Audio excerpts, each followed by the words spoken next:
नमस्कार मित्रांनो, बोकडवाला भाऊ या यूट्यूब चॅनलवर तुम्हा सर्वांचं पुन्हा एकदा मनापासून स्वागत.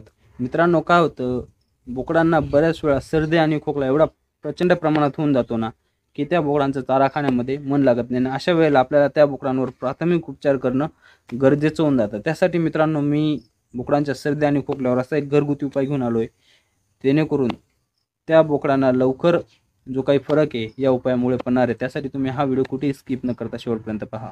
मित्रांनो, सगळ्यात आधी आपल्याला एक जायफळ घ्यायचं आहे आणि ते आपल्याला दगडावर चांगल्या पद्धतीने घासायचं आहे. जोवर ते जायफळ पूर्णपणे संपत नाही तोवर. आता एका बोकडाचा डोस आहे आणि मोठा चमचामध्ये आपल्याला ते जायफळ पूर्ण, लहान जायफळ घ्यायचं असतं, मोठं घेऊ नका, मिडियम साईजचं.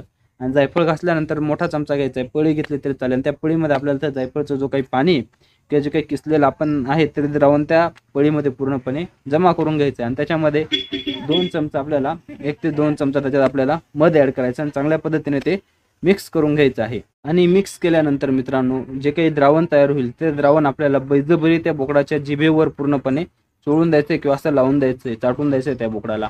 असं तुम्ही सकाळ संध्याकाळ किंवा दिवसातून एकदा जरी केलं तर कमीत कमी 4-5 दिवस करा.